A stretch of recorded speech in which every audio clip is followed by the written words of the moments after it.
თბილისში თვითმფრინავების ნაწილების წარმოებელი ქარხნის მშენებლობა მომავალ წელს დასრულდება. აღნიშნულ პროექტს ელბით საიკლონი საქართველოს საპარტნიორო ფონდთან პარტნიორობით ახორციელებს. ეკონომიკის მინისტრის ინფორმაციით ქარხანა საქართველოში 2017 წლის ბოლოს უნდა ამოქმედდეს. პირველ ეტაპზე კი ის 60 სპეციალისტს დაასაქმებს, თუმცა საბოლოოდ დაგეგმილია, რომ 85 მილიონი ამერიკული დოლარის ღირებულების პროექტი 300 ახალ სამუშაო ადგილს შექმნის. ყოველ შემთხვევაში წინაპირობები ასეთია. თვითმფრინავების ნაწილების მწარმოებელი ქარხნის მშენებლობა არ იქნება ის ერთადერთი თემა, რომელსაც ჩვენ საპარტნიორო ფონდის ხელმძღვანელთან ბატონ დავით საგანელიძესთან ერთად მიმოვიხილავთ. ბატონი დავითი ახლა პირდაპირ ეთერში შემოგვიერთდება. ბატონი დავით, მოგესალმებით. ძალიან დიდი მადლობა თქვენი დროისთვის და რომ იღებთ მონაწილეობას ბიზნეს კონტაქტში. მადლობა ვიყო ისევ თქვენთან. დიდი სიამოვნებით. მადლობა თქვენ. ბატონი დავით, პირველ რიგში დაანონსებული თემა ამ შემთხვევაში თვითმფრინავის ნაწილები ამ შემთხვევაში, რომელიც საკმაოდ ამბიციური პროექტია. ჩანაფიქრი ყოველ შემთხვევაში მისი კონცეფციური მონახაზი ასეთია ყოველ შემთხვევაში. აი როგორ გამოიყურება გეგმა მთლიანად და აი როდის უნდა ველოდოთ უკვე კონკრეტულ გადადგმულ ნაბიჯებს ამ მიმართულებით. გისმენთ?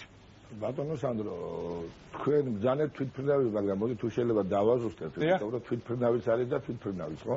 საქმე ეხება ისეთ გიგანტებს, როგორიცაა ბოინგი, როგორიცაა ეარბასი, როგორიცაა ბომბარდირი, როგორიცაა გოლფსტრიმი და ასე შემდეგ 7 სხვადასხვა ტიპის თვითმფრინავების ისეთი მნიშვნელოვანი ელემენტები, როგორიცაა სპეციალური მასალებით შექმნილი კარებები, ავტომატური სისტემები დახურვის, გერმეტიზაციის და ასე შემდეგ. სწორედ აი ასეთი მაღალ ტექნოლოგიური საწარმო მშენებლობა მიმდინარეობს ახლა თბილისში, აეროპორტთან ახლოს.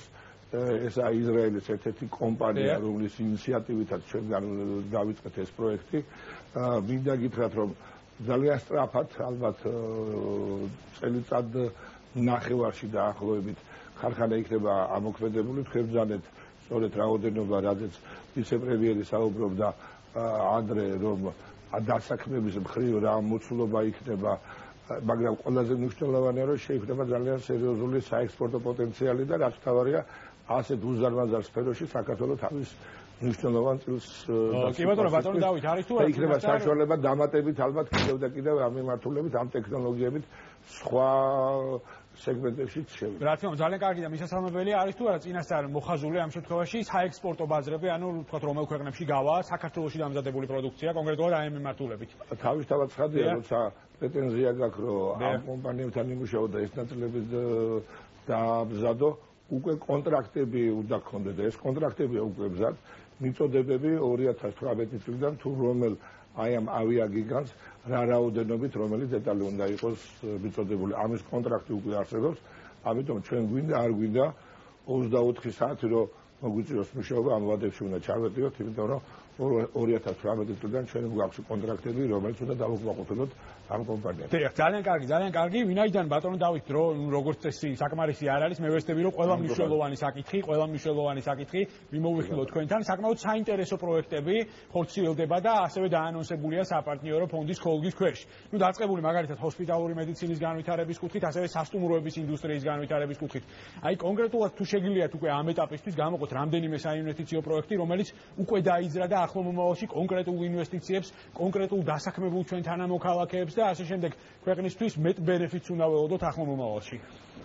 მე მინდა გითხრათ, რომ საპარტნიორო ფონდი როიტყან მთელი სიმძლავრეებით მუშაობს, ახლა მაქსიმალურად იყენებს ყველა პოტენციალს, რომელიც მას ნამდვილად გააჩნია, ის ინტელექტუალური პოტენციალი, რომელიც არსებობს ფონდში, ის რესურსები, რომლითაც შეიძლება ჩვენ ძალიან ბევრი პროექტი განვახორციელოთ და ბოლო ხანებში მინდა გითხრათ, რომ ძალიან მნიშვნელოვანი თემები წამოვიწყეთ. აი ეს ეხება პირველ რიგში სოფლის მეურნეობის თემებს, იმიტომ რომ დავაფინანსეთ რამოდენიმე პროექტი ხიდის გადამუშავების, სასათბურე მეურნეობის დასავლეთ საქართველოში განსაკუთრებით. ეხლა მუშავდება პროექტი და დამტკიცდა უკვე სამართალმსაჯულო საბჭოზე, ესაა მარმარილოს ქვის დამუშავების და აგურის ქარხნის.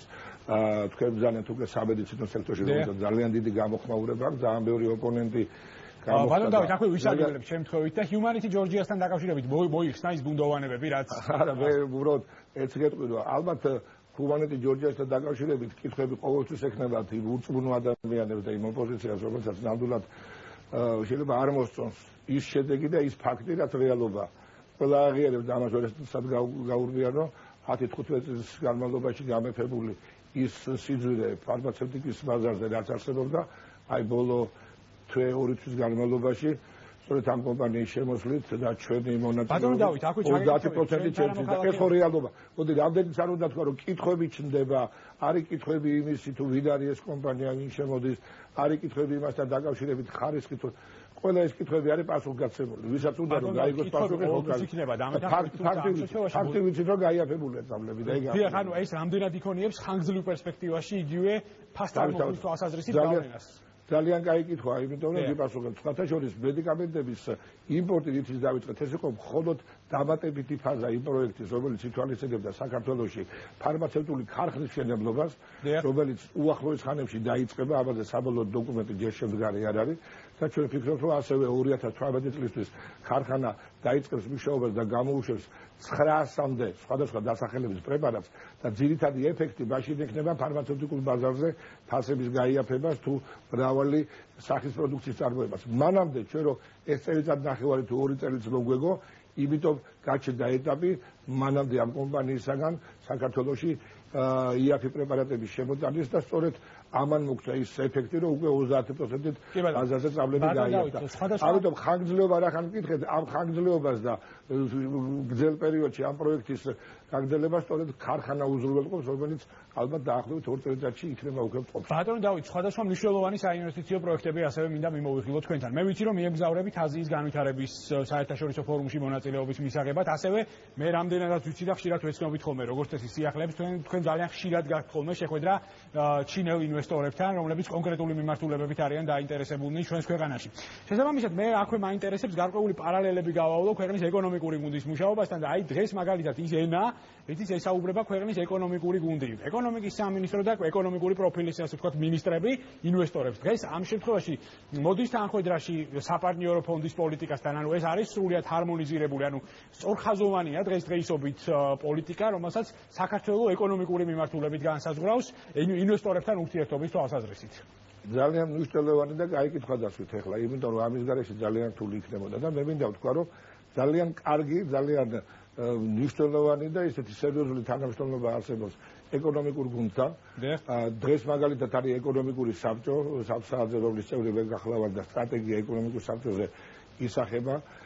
ვიცე-პრემიერთან ეკონომიკის მინისტრთან ერთად ჩვენ თითქმის ყოველდღიური თუ არა კვირაში რამოდენიმე შეხვედრა მაინც აგვაქვს და კონკრეტულ თემებს ერთად გავდივართ. მე აღარ ვსაუბრობ, რომ უკვე საკვანძო თემებს პრემიერ-მინისტრთან ერთად, ენერგეტიკის მინისტრთან ძალიან ბევრი მნიშვნელოვანი თემის განხილვა გვჭირდება და კონკრეტულად გეტყვით ახლა რამოდენიმეს. თქვენ ახლა აზიაზე საუბრობთ, მაგრამ მოდი ევროპით დავიწყოთ, თუ ევროპა თუ აზია, თურქეთი კაცო არ იცის, ისიცაა და ისიც.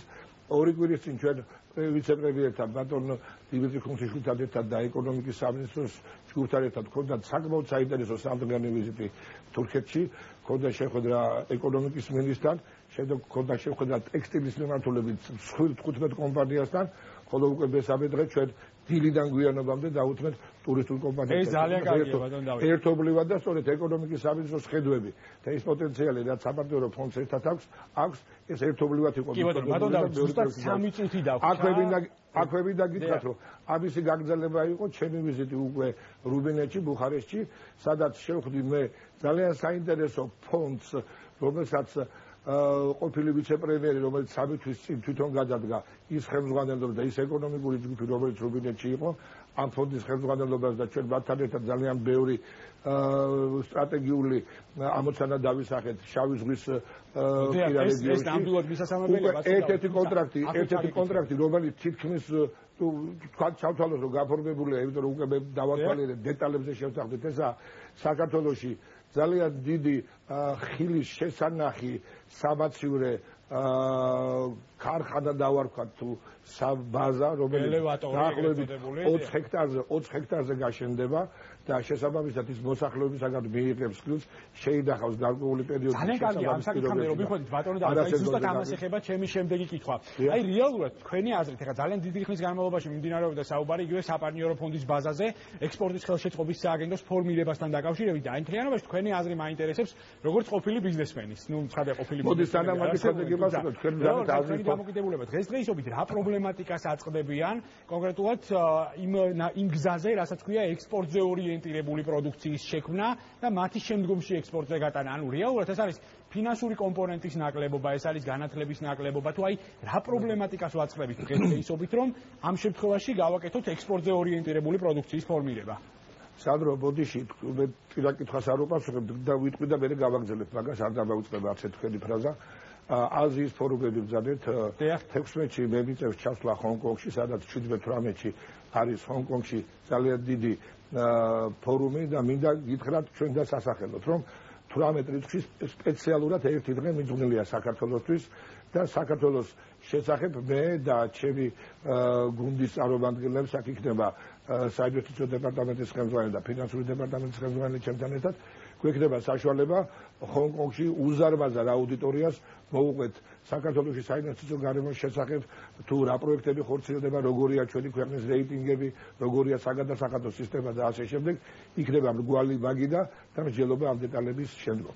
ამის მერე ჩვენ გვექნება 3 დღე ვიზიტი ძიანსის პროვინციაში, სადაც ჩვენ უკვე მოწერილი გვაქვს ხელშეკრულებას ხელი საქართველოში 2 მსხვილი წარმოების შესახებ, ესაა კერამიკის წარმოება ქართული თიხით და საქართველოში ქურთუკების ფაბრიკა ერთ-ერთი უმსხვილესი და მესამე უნდა ვთქვა და ბუაოს ფორუმი და უდიდესი აზიის ფორუმი, სადაც ახლა ჩინეთის პრემიერ-მინისტრი მონაწილეობს, ხოლო ერთი წლის შემდგომ ისევ ჩინეთის პრეზიდენტი და საქართველოს პირველად იქნება ბუაოზე წარმოდგენილი, არც კი იყო ეს ქვეყანა შეტანილი ლისტინგში და ახლა შეიქმნა და ჩვენ გვექნება ჩვენი პანელი საქართველოს ბოლოს კითხავთ, რადგანაც ზუსტად ექსპორტის თემა იქნება ჩვენი შემდეგი საუბრო თემა, აი კლავინდებურად ხელისუფლების მიდგომები, დაანონსებული რეინვესტირების შემთხვევაში მოგების გადასახადისგან გათავისუფლება, პრემიერის 4 პუნქტიანი გეგმა და ასე შემდეგ. ძალიან ბევრი საუბრობს ამ ყველაფერზე და იმ შესაძლო ბენეფიტებზე, რაც შესაძლოა ქვეყანამ ამ ყველაფრისგან მიიღოს, თუმცა მთლიანობაში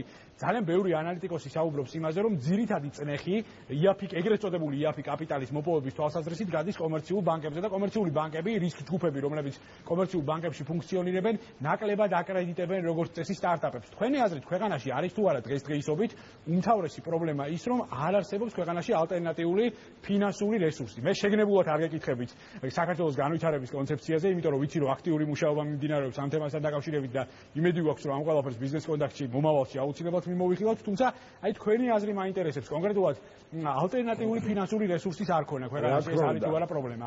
ბატონი გიორგი კვირიკაშვილი პრემიერ-მინისტრი თვითონ ბანკირია, კარგად იცის ეს სფერო და ზოგადად ეკონომიკური პრობლემები ქვეყანაში რაც ამიტომ რომ ვიტყვი ზუსტ წერტილებს პოულობს ის თუ რა მიმართულებით უნდა მოხდეს განვითარება და რაც შეიძლება სწრაფად. სწორედ აი 4 პუნქტიანიდან 2 პუნქტი სწორედ ჩვენ სამართლებრივ ფონდს დაგვევალა. ეს არის პირველი რაც ეგან თქვენ ვძადეთ, ესაა ექსპორტის განვითარების სააგენტოს შექმნა.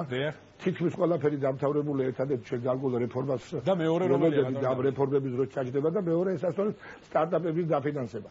სტარტაპების დაფინანსების კონცეფცია ჩვენ ეკონომიკის სამინისტროსთან ერთად შევიმუშავეთ. სხვათაშორის მინდა გითხრათ, რომ ეკონომიკურ საბჭოზე მქონდა კიდეც ამის გატანა და განხილვა.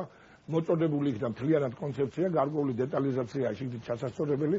ალბათ ძალიან მალე ჩვენ ამას გამოვიდათ უკვე ფართო განხილვის საგნად და მე ვფიქრობ, რომ დაახლოებით ალბათ 2 თვეში სამართლებრივ ფონდი უკვე დაიწყებს ამ პროექტის განხორციელებას, რასაც ქვია სტარტაპების დაფინანსება და ძალიან მნიშვნელოვანია. და ანუ გააჩნდეს ალტერნატიულ ფინანსურ რესურსს. რა თქმა უნდა, რაც სამწუხაროდ არა მე გეტყვით ეს რესურსი როგორ დრო არა გვაქვს, თორე საკმაოდ სერიოზული თემა, უბრალოდ ის რესურსი, რომელიც არსებობს კერძო საბანკო სექტორში და არ არის მიმართული სტარტაპებზე, იმიტომ რომ მაღალი რისკებია იქ შიგნით და არ არსებობს გარკვეულად ისტორია ამ კომპანიების, კერძო საბანკო სისტემა იკავებს თავს დაფინანსებას. აი აქ ჩაერთვება საპარტნიორო ფონდი თავისი რესურსით, რომ კერძო საბანკო სისტემისთვის ეს რისკები მოხსნას და საბანკო სექტორს გაუჩინოს ახალი კლიენტები, ახალი თქვათ კომპანიები, ორგანიზაციები, რომ კერძო საბანკო სისტემაში განთავსებული ფულადი რესურსი განთავსება მოხდეს. ამაზე უკვე ახლო მომავალში ეს მომავლისთვის მოვიტოვოთ, იმედია კიდევ არაერთხელ იქნებით ჩვენი სტუმარი. მადლობა ტრადიციულად საინტერესო საუბრისთვის საპარტნიორო ფონდის ხელმძღვანელი ბატონი დავით საგანელიძე იყო კონტაქტზე.